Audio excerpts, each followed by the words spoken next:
Hello everyone मलाई राखेर सेवारो GeM कम्पनीको मान्छेले मेरो उसमा छ भने मलाई दिएको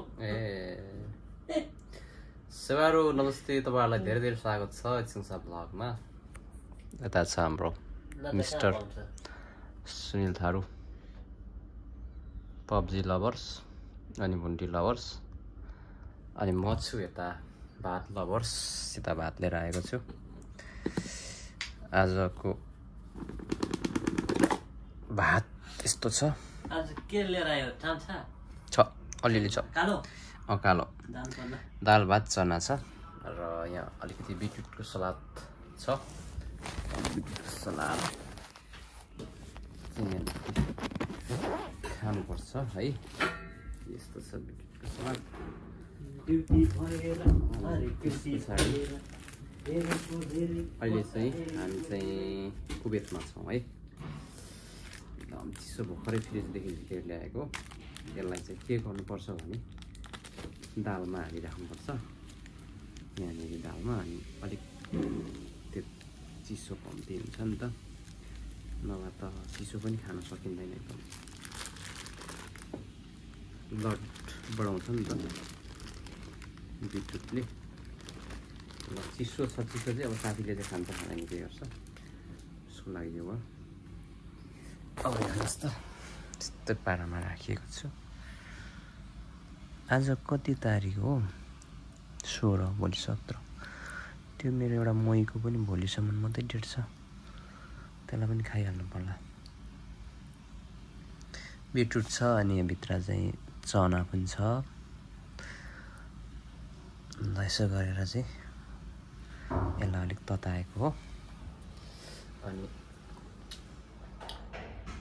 म चाहिँ जहिले पनि कति नेपालको 20 तारिक नेपालको 20 गतेदेखि चाहिँ म भेजिटेबलै बस्छु र अहिलेसम्म पनि म स्टिल भेजिटेबल नै छु अब निकै समय म भेजिटेबलै खान्छु होला किनभने दिन चाहिँ अहिले रमजानले गर्दा चिकन मटनै डेली दिइरहेको छ तर म खाँदिनँ मलाई मेरो लागि यही दाल र भात र चना नै काफी छ अहिले साथी पनि भात लिन गएको छ साथी आउँछ अब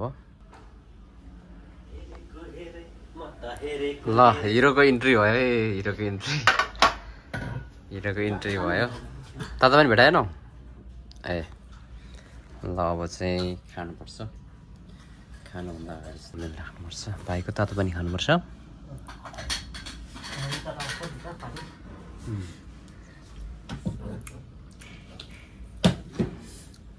भनेपछि मलाई रुगाले छोड्नु भएन कार्तिक बुढो मान्छे अब घर अहिले नै जाँदैन त्यसमा त भन्नु हुँदैन हो र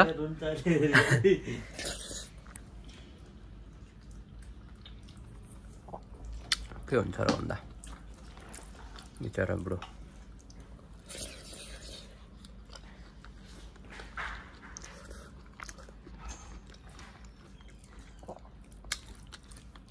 त्यतिखेर बटर हालेर गएको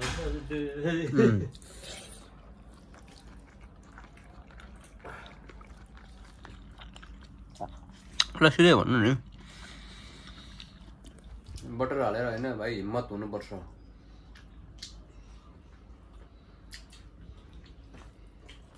दम हुनुपर्छ भाइ भन्नुपर्छ म त भनेको नि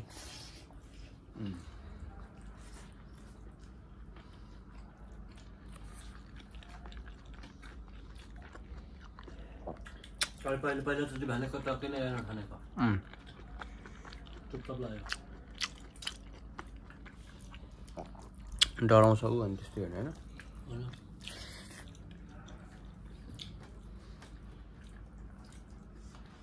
अहिले त यहाँ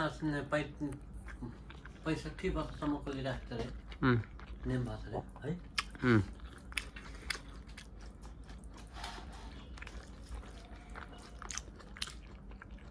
कुवेतमा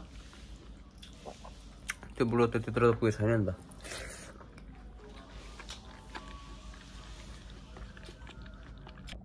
भात खानुमा त मान्नुपर्छ तिनीहरू इन्डियनहरूलाई बङ्गालीहरूलाई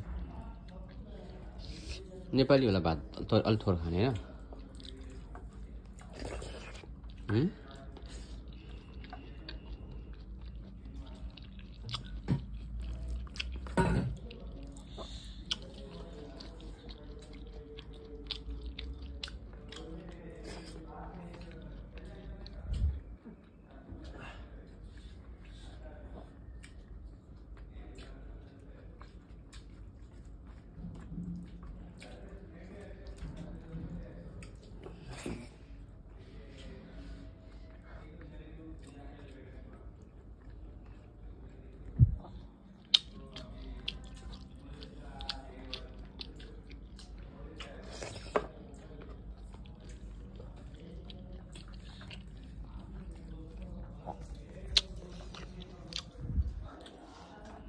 अहिले चाहिँ यहाँ चाहिँ 7:30 हुन लाग्यो बेलुकीको।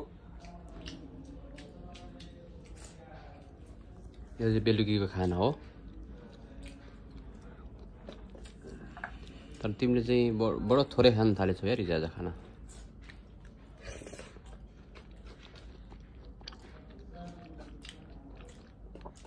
तिमी डाइटिङमा हो।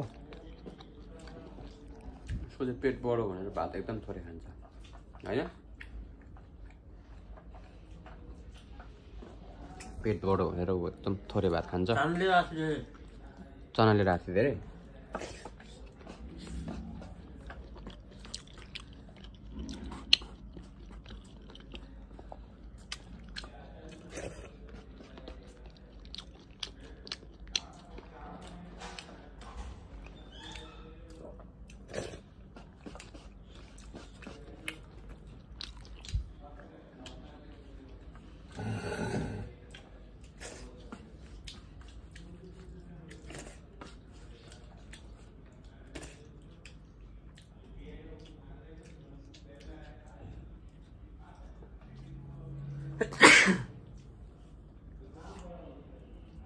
मलाई खाइसक्यो त।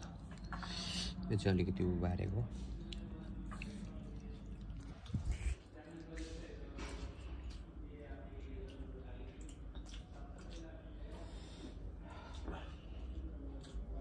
अब चाहिँ हात धोएर आउने हो।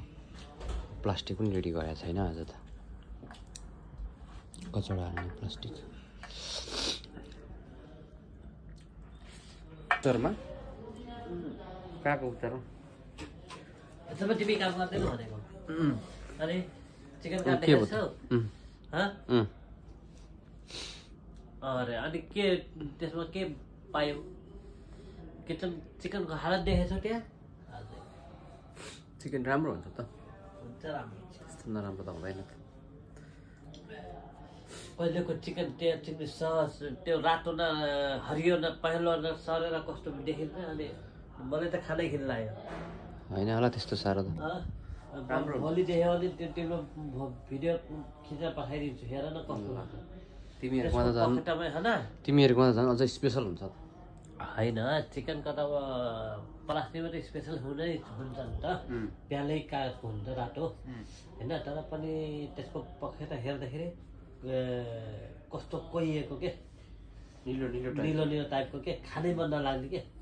त्यही भएर तिमीले नखाएको आज होइन म त्यति खाँदिनँ कि चिकन। मलाई मनै पर्दैन यताको चिकन। नेपालको त जति नै खान सकिन्छ यताको त हेर्दा नि मलाई आज मैले त झ्याउ लाग्छ हो। खानै झ्याउ लाग्छ। त्यही भएर म बरु अन्डा भुजिया खान्छु भने। यहाँ चाहिँ कस्तो हुन्छ भने तपाईँहरूको चिकनहरू मटनहरू फ्रेस एउटा किसिमको फ्रेस हुन्छ। तर अब हामीलाई कम्पनीले त त्यही फ्रोजन त दिने हो। अनि त्यही भएर त्यसो राम्रो हुँदैन। त्यही भएर कम्ती खानु होला चिकन मटन जुन देशमा हुनुहुन्छ तपाईँहरू। त्यही भन्न चाहन्छु। र हामी चाहिँ एकदम कम्ती खान्छौँ होइन। उसले एक पिस लिएर आएको थियो त्यो पनि खाएन। म त अब भेजिटेबलै खाइरहेको छु।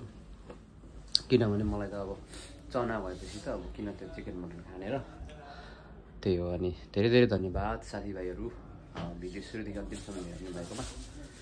च्यानललाई केही अगाडि बढाउने कोसिस गरिरहेको छु। इसिन्सा भ्लगलाई धेरै धेरै माया गरिदिनु भएको छ। त्यसैमा खुसी छु। सम मेमोरिज भनौँ न होइन। अब तपाईँहरूले हेर्नुभए नभए पनि एउटा सम्झनाको लागि चाहिँ यो भिडियो कुवेतदेखि बनिरहेको छ। So thank you so much भन्न चाहन्छु। अनि त्यही हो अत्यन्तै माया गरिदिनु भएको छ।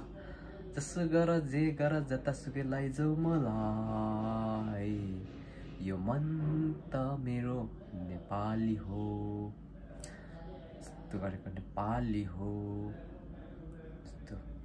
जस्तो गर जे गर जतासुकै लैजाऊ मलाई यो मन त मेरो नेपाली हो।